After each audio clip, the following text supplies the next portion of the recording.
My name is Brandon Collins. I am the mustard sommelier for Maille, and today we're in the woods here in the Hudson Valley with two of my very close friends, and we're gonna do some really fun things. We're gonna cook out here, we're gonna find some amazing foods, and just kind of have a lot of fun together.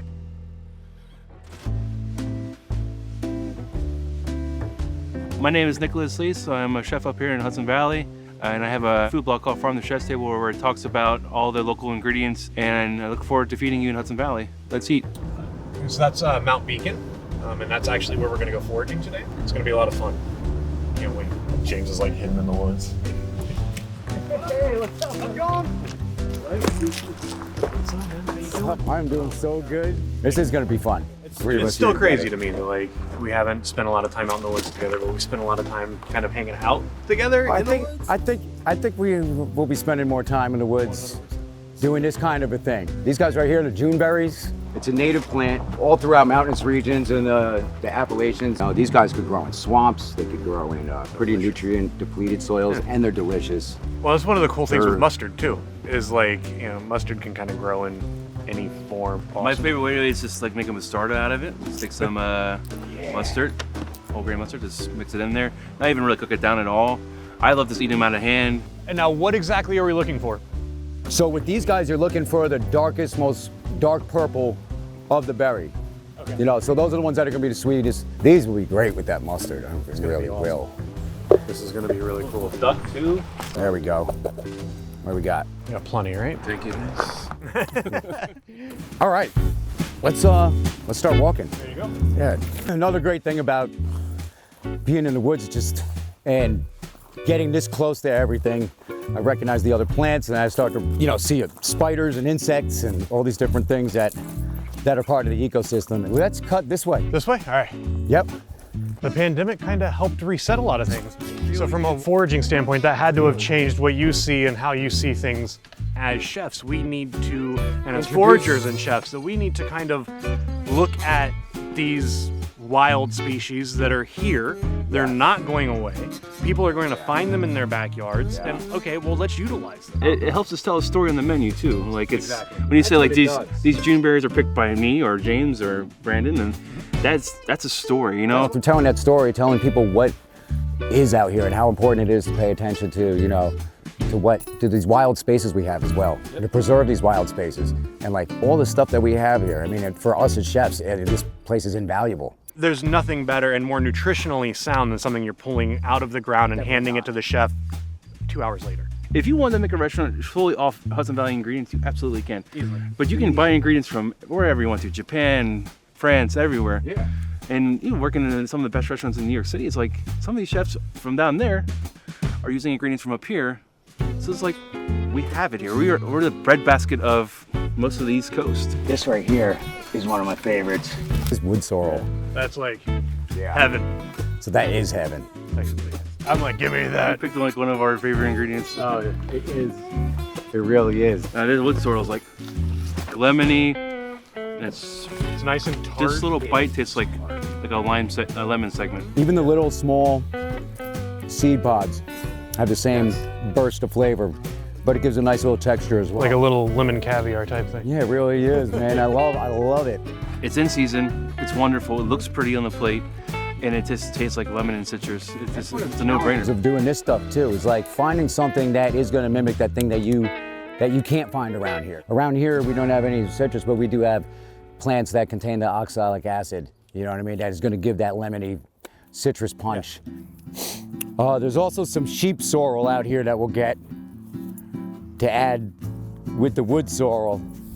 So yeah, you look for this reddish seed pods, the reddish flowers. Follow them down to the bottom. Here you have your arrowhead-shaped leaves, which is your sheep sorrel. It's like, it's so delicious. It's like, boom, so juicy too, like a succulent almost, like just pops in your mouth. Get you in the gushers. Yeah.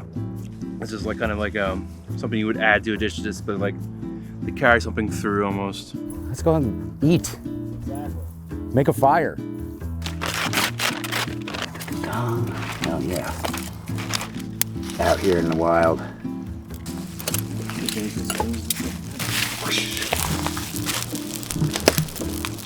I see you put the duck in the pan, right? So we're just rendering the fat out? Yep. Trying to crisp that skin up a little bit? So yeah, so with duck breast you want to go nice and low and slow on it. Cook it 90% of the way on the skin side to get all the crisp, all the fat rendered out. If you can see inside that pan right now, there's fat leaching out. What I was thinking about pairing it with the Old Style. That nice kind of pop. It's going to give you that little bit of sweetness as well. Yeah, we have the Juneberries right there. Right, that we picked first thing whenever we got here. Are we going to garnish it with anything? Are we going to... I was thinking about using the sheep sorrel that we have. That has a nice lemony citrusiness to it with the sweet mustardy flavor of this, and the sweetness of this. You can kind of see that we poured the duck breast first. That allows a lot of the fat to be rendered out, slow and slow. See, it's not directly on the flame. That's gonna be too high. Cook it about 90% of the way. We season it with the salt. We're gonna let all the wild edibles that we found today do the work, and all the old style mustard do the work for us. One thing that happens with duck breast a lot is if you don't empty the fat out, it kind of fries in its own fat, and then you don't get that nice, even, medium rare. And then once it's ready to go, just flip it over here, and just cook it right there on that side. Just to kiss it on that side a little bit. No oil is added to that pan right there. That's good.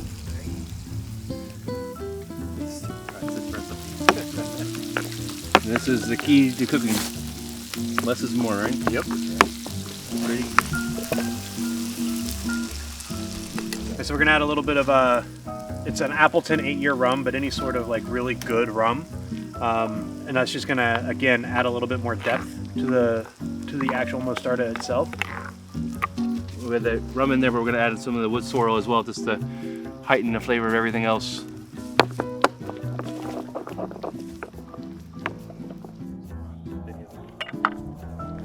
You can hear that. There's that.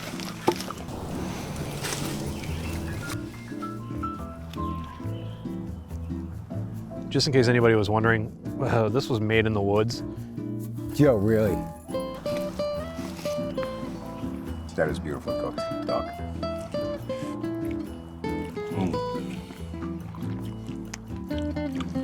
And that rum in there too.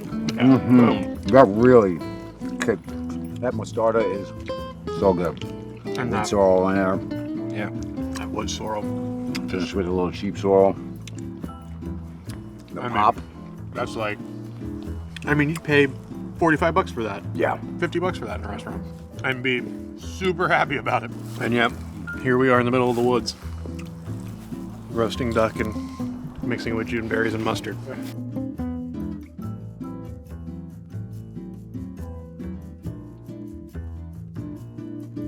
If you're looking for more fun recipes and great adventures, head on over to YouTube and subscribe to our new channel, My US. We look forward to seeing you there.